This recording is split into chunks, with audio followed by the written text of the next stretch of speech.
Aku Abdul. Saat itu aku bekerja di sebuah mega proyek pembangkit listrik tenaga panas bumi yang terletak di kawasan perbatasan Bandung Garut. Awalnya aku dipekerjakan sebagai helper yang kerjanya hanya membantu memudahkan kinerja petugas las komponen besi ataupun baja di tempat itu. Terdapat ribuan pekerja yang keahliannya bermacam-macam dalam pembangunan proyek itu.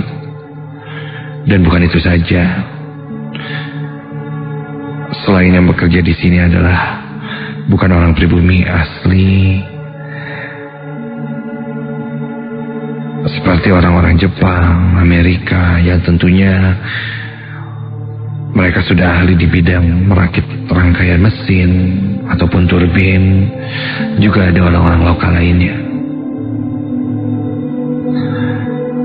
Seiring berjalannya waktu, seorang kontraktor menyuruh beberapa dari kami yang memiliki kinerja bagus untuk melanjutkan kerja hingga proyek pembangunan ini selesai 100%. Hingga bisa beroperasi dengan sempurna.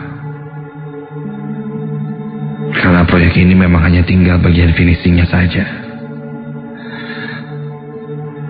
Dari ribuan orang yang terpilih, hanyalah 20 orang saja yang akhirnya ditetapkan untuk bekerja di proyek itu.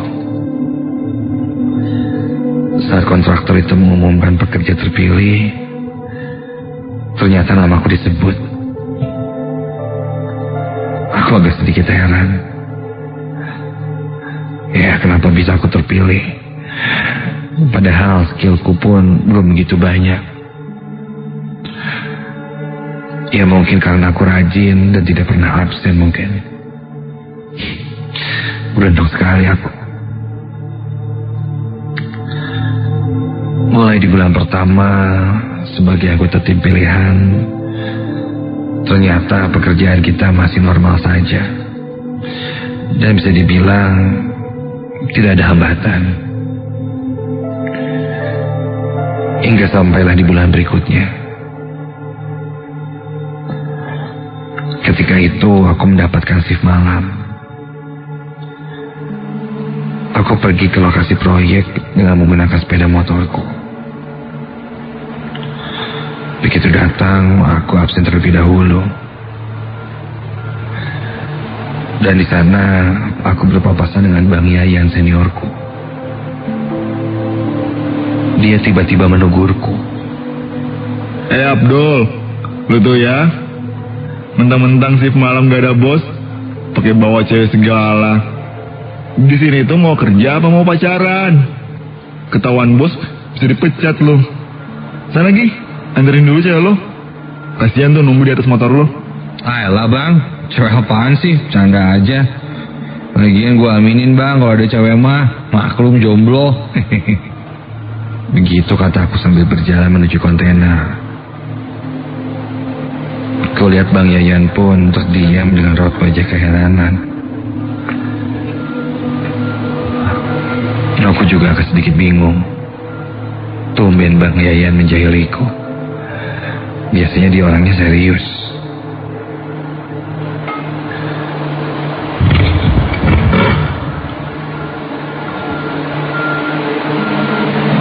Aku pun diam di dekat kontainer sambil mengerjakan beberapa hal. Tak berapa lama aku bekerja, Bang Yaya mendatangiku lagi. Dia bilang pacarku berkata pada Bang Yayan minta dianterin pulang olehku. Dan dia menegurku cukup keras. Aku kini semakin bingung. Oh siapa sih bang? Sumpah bang, saya nggak bawa pacar ke sini bang, sendirian kesininya juga. Cewek yang mana sih bang? Bang Yayan pun menarikku ke arah dekat motorku. Dan ketika dia menunjuk ke arah motorku itu, perempuan itu sudah tidak ada. Bang Yayan terlihat keheranan, melihat kiri dan kanan. Entah kenapa bulu kuduku berdiri saat itu seketika.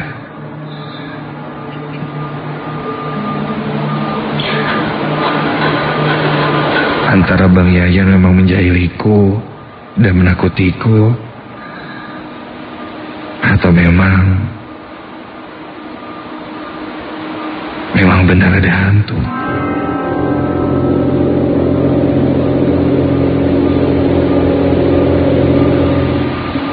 Aku tidak terlalu memikirkannya. Aku lanjut bekerja dan mulai mengganti saringan oli turbin. Aku tidak terlalu mempedulikannya. Aku lanjut bekerja dan mulai mengganti saringan oli turbin. Aku naik ke atas turbin dan membuka saringan oli.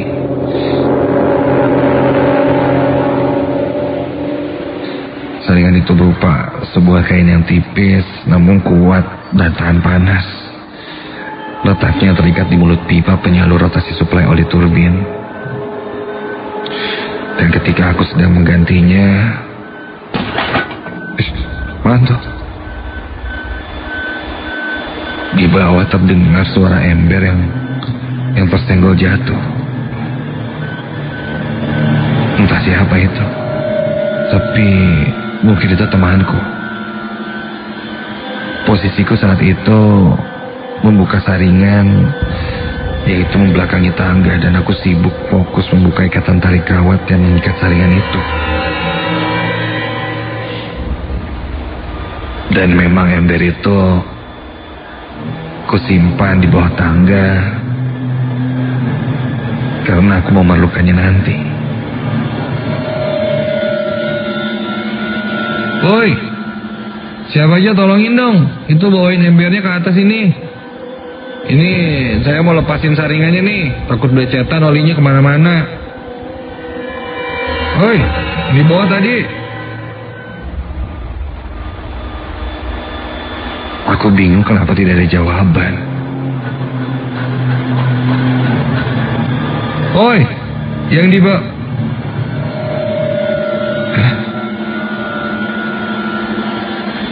Tanpa ku sadari, ember itu sudah menggantung di mulut tangga. Dan aku pun menengok ke arah sudut-sudut bagian ruangan di bawahku itu yang nyatanya tidak ada siapapun di situ.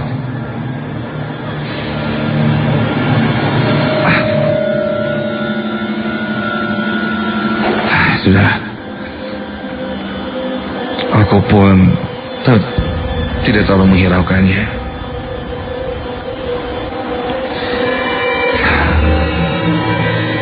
Aku fokus membereskannya dan akhirnya beres juga. Aku pun menyalakan lagi turbinnya. Dan ternyata mesin berjalan sempurna dan saringannya tidak terlepas oleh arus oli yang lumayan kencang itu. Dan bersautan dengan suara turbin, samar ku dengar suara jeritan perempuan terdengarnya dari jarak yang lumayan jauh. Astaga, siapa itu? Aku pun mulai berlari keluar, nuruni tangga, dan ketika keluar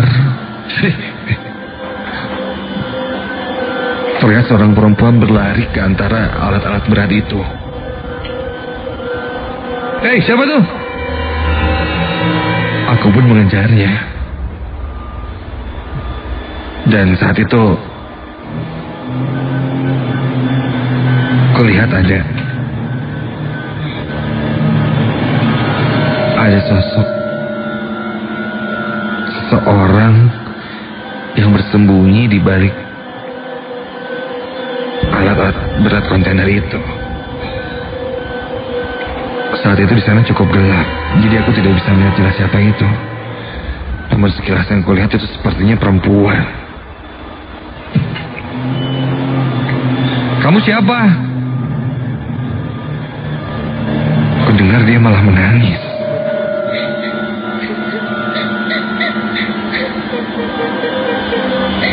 Hei, kok malah nangis sih? Sini keluar berdiri. Jangan-jangan kamu yang tadi jailin ya? Teman-teman saya yang duduk di motor saya kan? Hei. Dia terus menangis. Seraya itu kuperhatikan dia mulai berdiri. Dan ketika berdiri, Astaga. Terlihat kini sosok perempuan berwujud noni Belanda dengan gaun putih yang sudah berlumuran darah dan ketika dia berdiri, kepalanya terlepas dari badannya. Buru-buru aku berlari ke arah lapangan.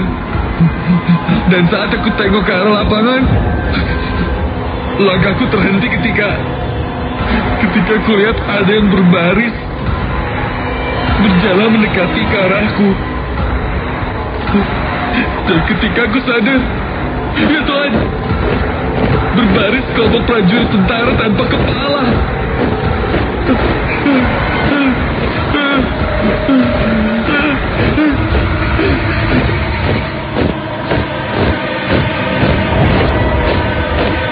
Saat itu pula tubuhku mulai terasa lemas dan pandanganku mulai kabur.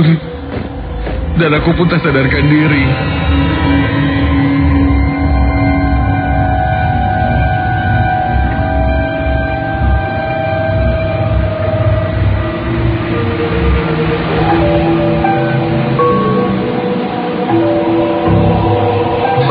Tak lama aku terbangun oleh suara Bang Yayan yang membangunkanku.